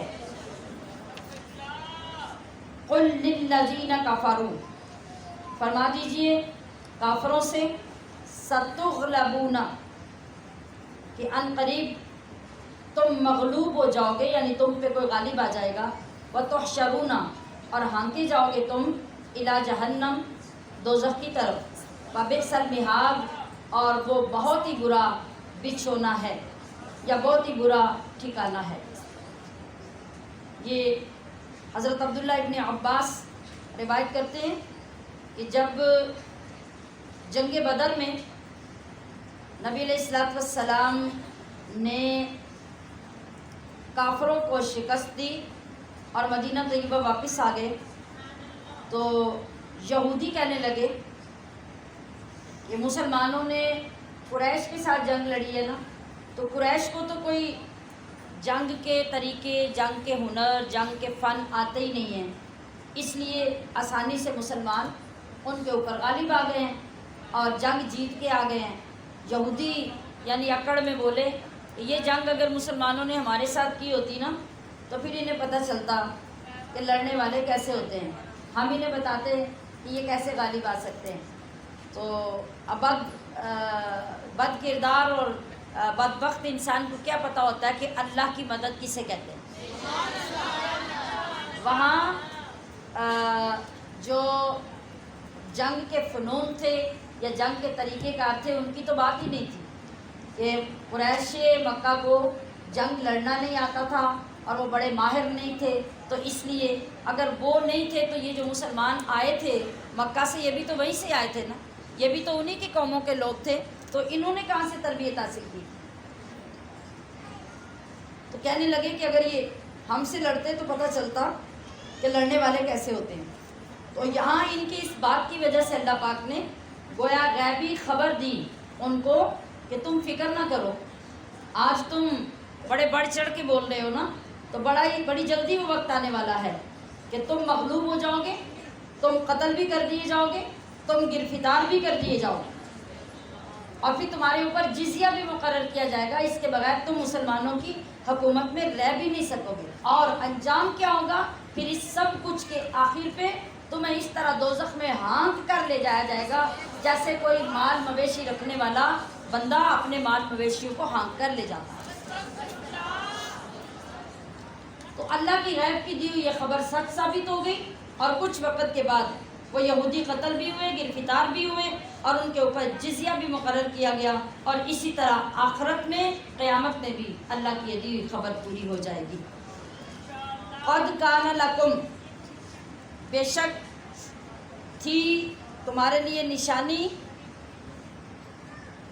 فی فئتین، دو گروہوں میں، التقطا، جو آپس میں بھیڑ پڑے یعنی آپس میں ٹکرا گئے یا لڑ پڑے، فئتن تقاتلو، ایک جتھا یا ایک جماعت لڑتی تھی، فی سبیل اللہ، اللہ کی راہ میں، واخری، اور دوسری، کافرتن، کافر، یرونہم، کہ انہوں نے آنکھوں سے دیکھا، اور کہ انہوں نے دیکھا، مثلہم، انہیں اپنے سے دونا، رأی العین، اپنی آنکھوں سے، واللہ یؤید، اور زور دیتا ہے اللہ، بنصرہ، اپنی مدد سے، من یشاء، جسے چاہے، ان فی ذالک، بے شک اس میں، لعبرۃ، ضرور سیکھنا ہے یا ضرور عبرت ہے، لأولی الابصار، آنکھوں والوں کے لیے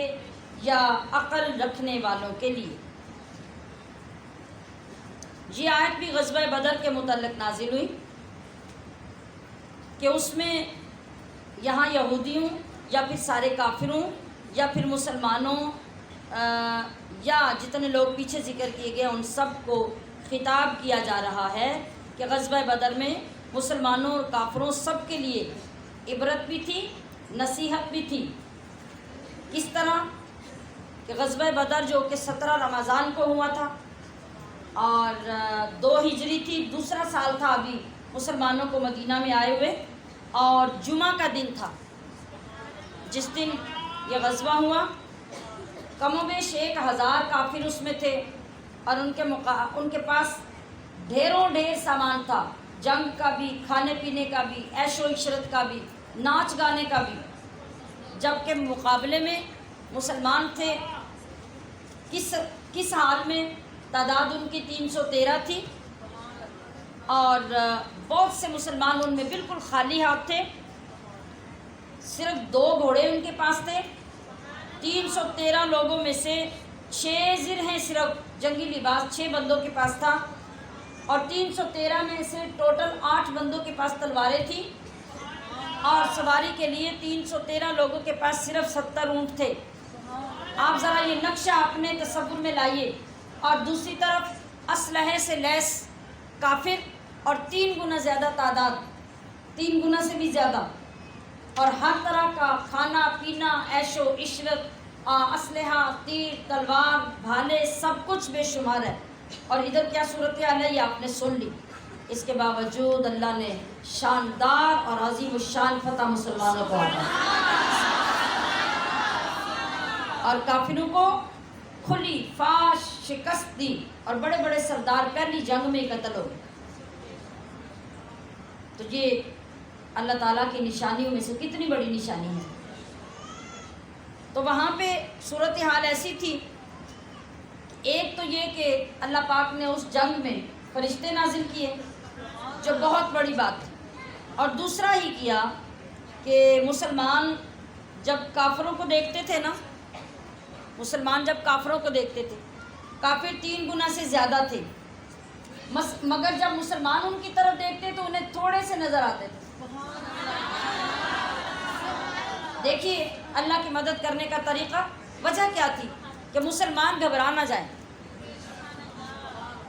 مینٹلی مضبوط رہیں، اور وہ اپنے آپ کو مضبوط رکھ کے ان کے ساتھ مقابلہ کریں۔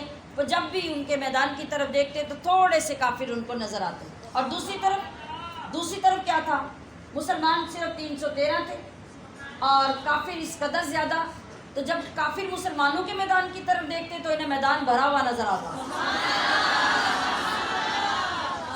کیا حکمت تھی کہ کافر ڈرا رہے، وہ سہما رہے، اس کے اندر جرأت نہ ہو، اور مسلمان کی طاقت جو ہے وہ ترقی کرتی رہے، اس کی نظر میں وہ زیادہ، ان کی نظر میں وہ کم۔ تو اللہ تبارک و تعالیٰ نے اس انداز سے وہ لڑائی شروع کروائی، اور اس طرح مسلمانوں کو طاقت عطا کی، اور پھر شاندار قسم کی فتح بھی عطا فرمائی۔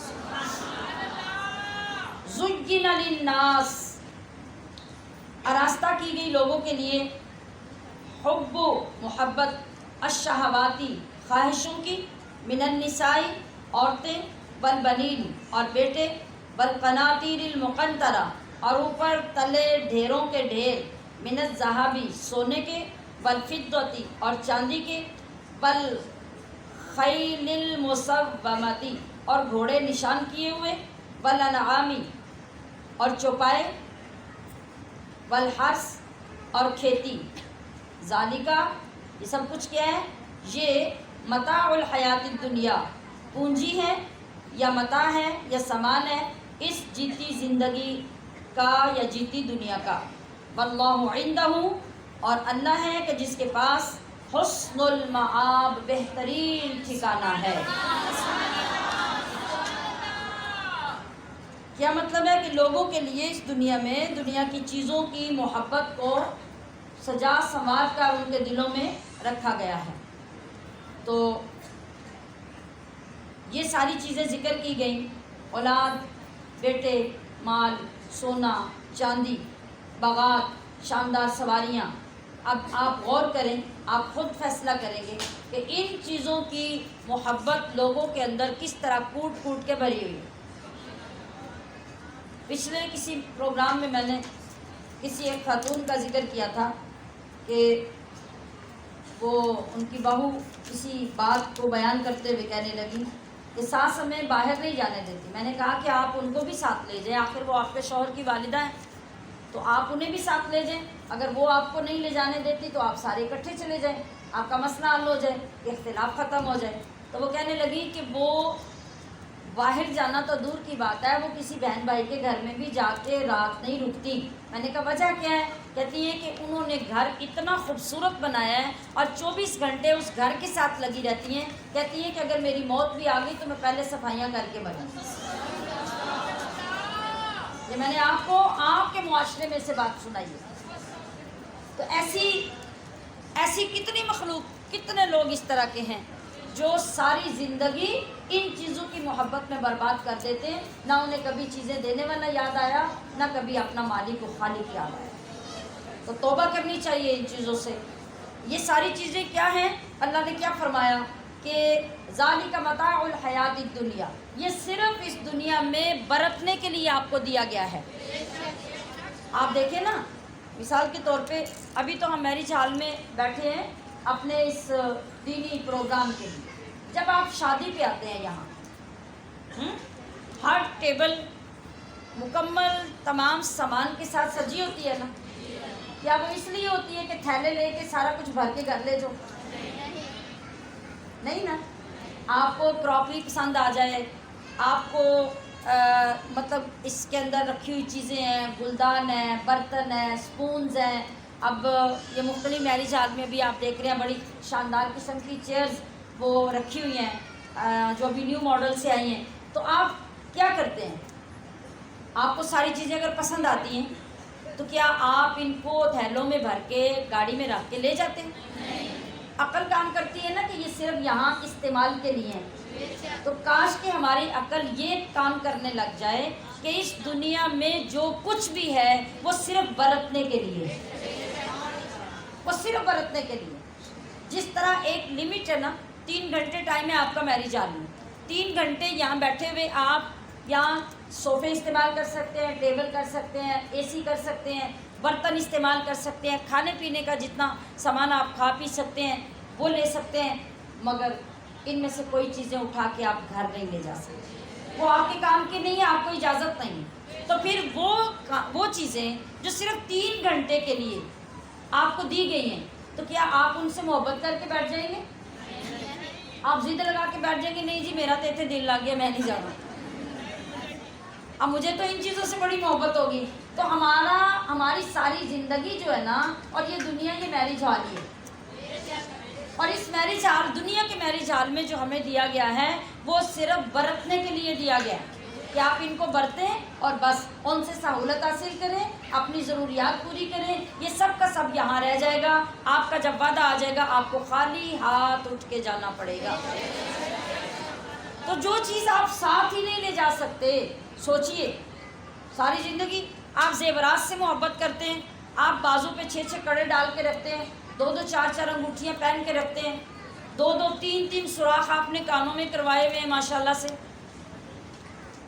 مگر پتہ ہے کہ جب آپ کے جانے کا وقت آنا ہے تو سب نے کھینچ کے نکال دینا، کینچیوں سے کاٹ کر نکال لینے ہیں لوگوں نے، کچھ آپ کے ساتھ نہیں جانے والا۔ ہمیں کن چیزوں سے محبت کی ضرورت ہے؟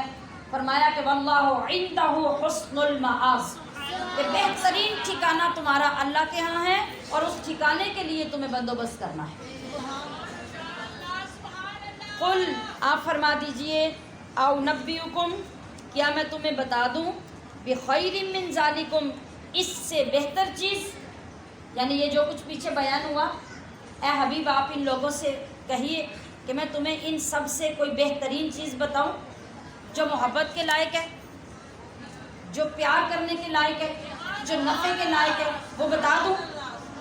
للذین اتقوا، وہ کن کے لیے ہے؟ وہ ہے پرہیزگاروں کے لیے۔ اور کہاں ہے؟ عند ربہم، ان کے رب کے پاس، جنات، وہ جنتیں ہیں، تجری من تحتہا، جن کے نیچے بہتی ہیں یا رواں ہیں، الانہار، نہریں، خالدین فیہا، وہاں برتنے والا چکر نہیں ہوگا بلکہ ہمیشہ وہاں رہنا ہوگا۔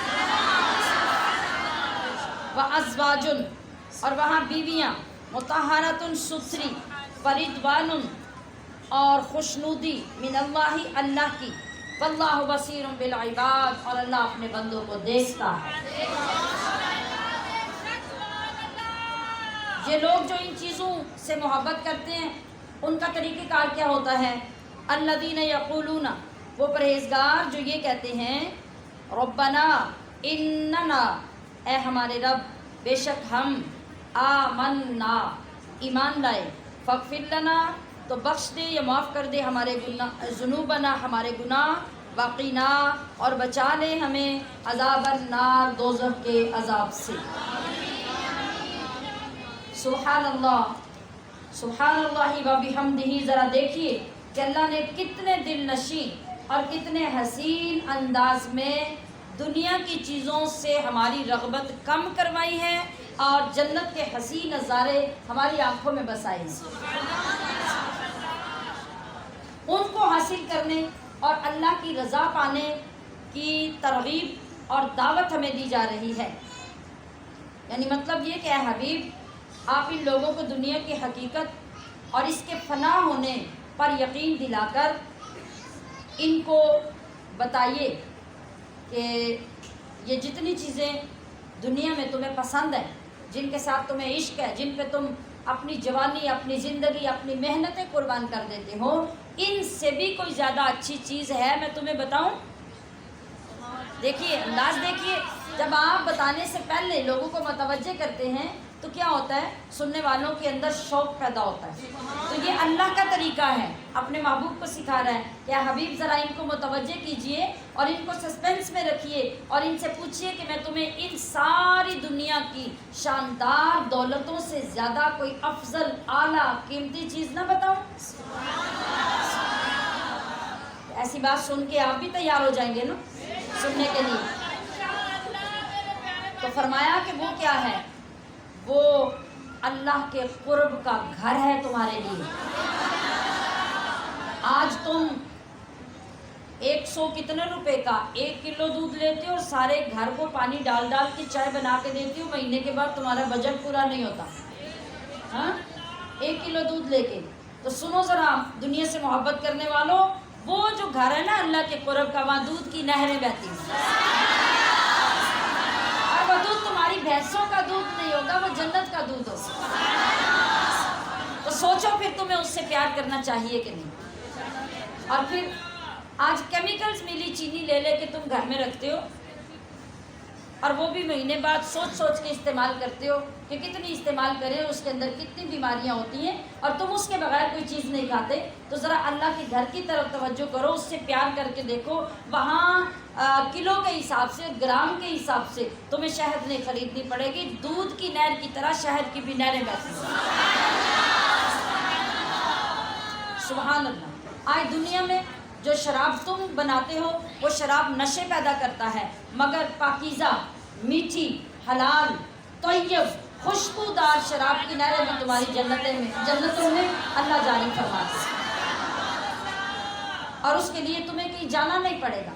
ہر باغ، ہر بندے کا باغ، ہر بندے کا محل جو ہوگا اس کے اندر سے نہریں گزرتی ہیں. اور وہاں جائے گا کون؟ وہاں جائیں گے پرہیزگار لوگ، وہاں جائیں گے متقی لوگ، وہاں جائیں گے اللہ اور رسول سے محبت کرنے والے لوگ.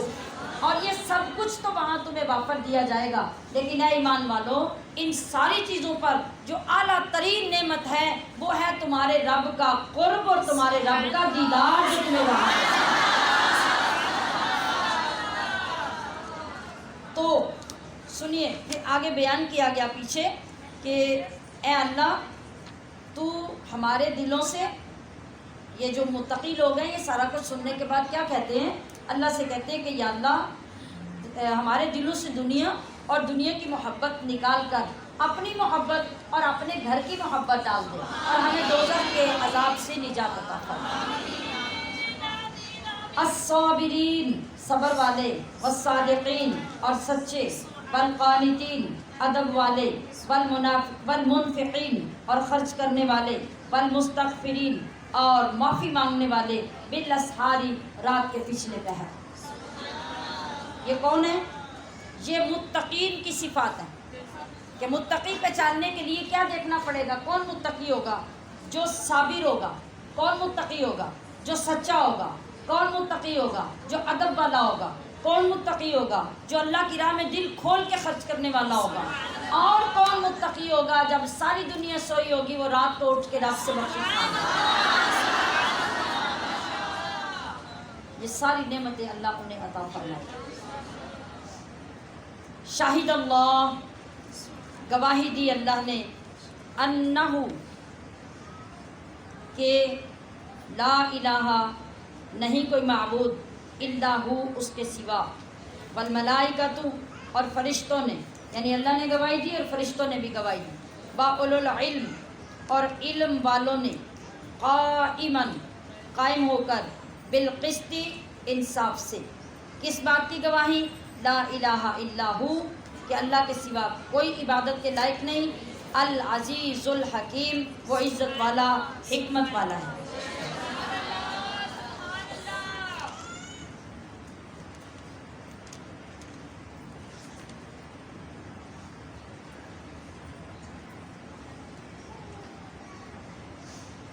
ان الدین عند اللہ الاسلام، ان الدین بے شک دین ہے، عند اللہ اللہ کے یہاں، الاسلام اسلام ہی، وما اختلف الذین اور نہ پھوٹ میں پڑے، اوت الکتاب کتابی، الا من بعد مگر اس کے بعد، ما جاءہم کہ آ چکا ان کے پاس، العلم علم، بغیم بینہم اپنے دلوں کی جلن سے یا اپنے حسد کی وجہ سے، ومن یکفر بآیات اللہ اور جو منکر ہوا اللہ کی آیتوں کا، فإن اللہ تو بے شک اللہ، سریع الحساب جلد حساب لینے والا ہے۔ کیا سمجھ آئی اس سے؟ کہ جتنے نبی بھی اللہ پاک نے دنیا میں بھیجے، سب نبیوں کا دین اسلامی تھا، لہٰذا اسلام کے سوا کوئی اور دین اللہ کی بارگاہ میں قبول نہیں ہے۔ اب اسلام سے مراد وہ دین ہے جو نبی کریم صلی اللہ علیہ وسلم لے کر آئے ہیں۔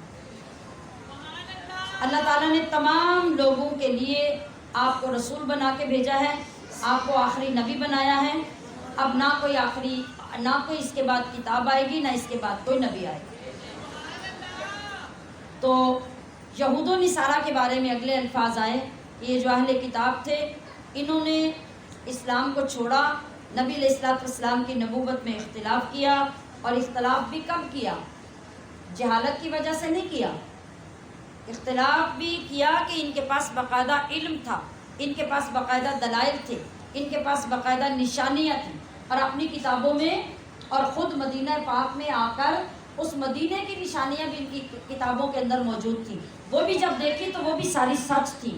جو نبی علیہ السلام کا حلیہ مبارک، آپ کی جو پرسنالٹی تھی، آپ کی جو شخصیت مبارک تھی، اس کی ایک ایک نشانی ان کی کتابوں میں لکھی تھی، اور جب آپ کی زیارت کی تو ایک ایک نشانی آپ کی ذات میں دیکھ بھی لی۔ پھر کیوں انکار کیا؟ پھر قرآن نے کہا کہ یہ ان کے دلوں کے اندر جو حسد تھا، جو جلن تھی، یہ انکار اس کی وجہ سے، ورنہ دیکھ تو وہ سب کچھ چکے تھے۔ فَإِنْ حَاجُّوكَ پھر اگر حجت کریں وہ تم سے اے محبوب، فَقُلْ أَسْلَمْتُ تو آپ فرما دیجئے کہ میں جھکائے ہوئے ہوں، وجہی اپنا منہ، للہ اللہ کے حضور، وَمَنِ اتَّبَعَنِ اور جو میرے پیروکار ہوئے وہ بھی جھکائے ہوئے ہیں، وَقُلْ لِلَّذِينَ اور فرما دیجئے اوت الکتابہ کتابیوں سے، وَالْأُمِّيِّينَ اور ان پڑھوں سے، أَأَسْلَمْتُمْ کیا تم نے گردن رکھی یا کیا تم جھکے؟ فَإِنْ أَسْلَمُوا پس اگر وہ جھکیں یا گردن رکھیں، فَقَدْ اهْتَدَوْا تو وہ ہدایت پا گئے، وَإِنْ تَوَلَّوْا اور اگر وہ منہ پھیریں، فَإِنَّمَا عَلَيْكَ الْبَلَاغُ تو پھر بے شک آپ پر پہنچا دینا ہے، وَاللَّهُ بَصِيرٌ بِالْعِبَادِ اور اللہ اپنے بندوں کو دیکھ رہا ہے۔ یہاں آپ نے دیکھا کہ اللہ پاک نے اپنے نبی کو بھی یہ نہیں فرمایا کہ آپ جیسے تیسے ان کو زور لگا کے دین کی طرف لاؤ، ان کے ساتھ یہ کرو وہ کرو، نہیں، فرمایا کہ آپ پر کیا ہے میرا پیغام دینا۔ آپ تمام نگران، تمام ناظمات اور تمام جو دعوت دینے والی ہماری بہنیں، بچیاں اور خواتین ہیں، آپ سب کے لیے بھی یہ خوشخبری ہے کہ اللہ رب العزت نے آپ سب کے لیے ہمارے لیے یہ پابندی نہیں لگائی کہ جیسے تیسے کسی کو مارو پیٹو زبردستی کرو ہر حال میں اس کو دین کی طرف لاؤ، نہیں، ہماری اتنی آسان ڈیوٹی ہے کہ آپ کا ہمارا کام اتنا ہے کہ اللہ اور اس کے رسول کے پیغام لوگوں تک پہنچائیں، مگر محبت سے پہنچائیں، اخلاص سے پہنچائیں، دلیل کے ساتھ پہنچائیں۔ اللہ اس کے اندر برکت پیدا کرے گا اور اس برکت کے ساتھ پھر اللہ لوگوں کے دل پھیر دے گا۔ بے شک وہ لوگ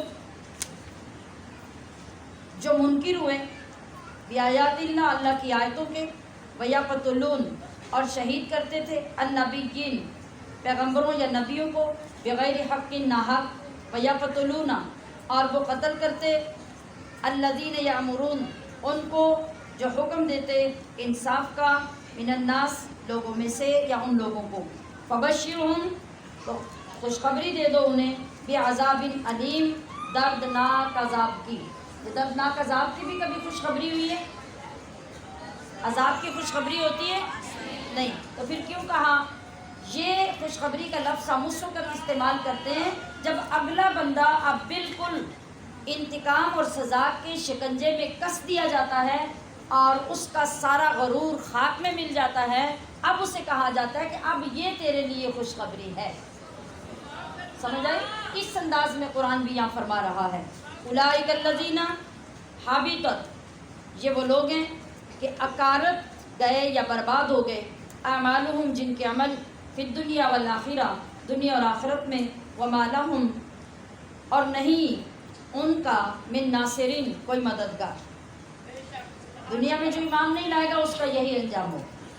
الم ترى کیا نہ دیکھا تم نے، الی الذین ان کی طرف، اوتوا نصیبا جن کو ملا ایک حصہ، من الکتابی کتاب کا، یدعون کہ وہ بلائے جاتے ہیں، الی کتاب اللہ اللہ کی کتاب کی طرف، لیحکم کہ وہ فیصلہ کرے، بینہم ان کا، ثم یتولا پھر جاتا ہے، فریق ایک گروہ، منہم ان میں، وہم معرضون اور وہ ہیں ہی پھرنے والے، یا وہ پھر جاتا ہے ایک گروہ ان سے منہ پھیرتے ہوئے۔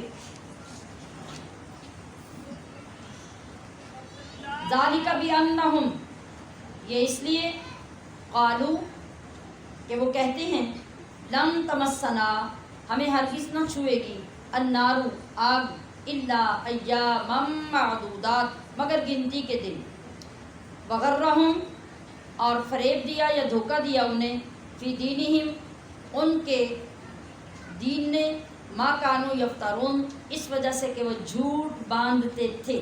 یہ یہودیوں اور عیسائیوں کے متعلق یہ آیت نازل ہوئی، یعنی یہ جو انہیں عذاب کی خبر دی جا رہی ہے یہ اس لیے دی جا رہی ہے کہ یہ مسلمانوں کی باتیں نہیں مانتے تھے، اسلام کا انکار کرتے تھے اور کہتے تھے ہم تو اللہ کے پیارے مقرب، اور دوسرے آگے چل کے کہتے ہیں ہم تو اللہ کے بیٹے ہیں، تو اللہ ہمیں کیوں عذاب دے گا؟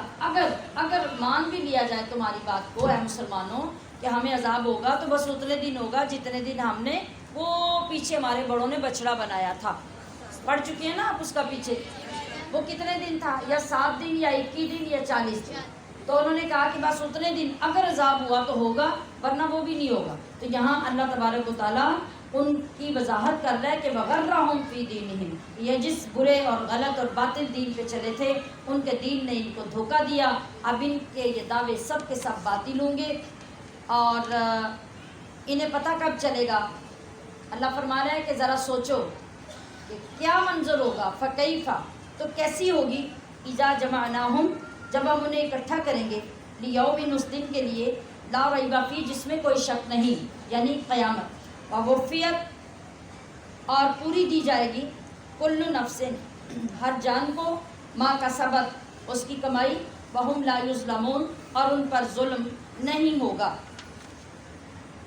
قل آپ فرما دیجئے، اللہم اے اللہ، مالک الملک اے ملک کے مالک یا اے بادشاہت کے مالک، تو تل ملک تو دے یا دیتا ہے بادشاہت یا سلطنت، من تشاء جسے چاہے، وتنزع الملک اور چھین لے بادشاہت، ممن تشاء جس سے چاہے، وتعز اور عزت دے، من تشاء جسے چاہے، وتذل من تشاء اور ذلت دے جسے چاہے، بیدک الخیر ساری بھلائی تو تیرے ہی ہاتھ میں ہے، انک علی کل شیء قدیر بے شک تو ہر شے پر قادر ہے۔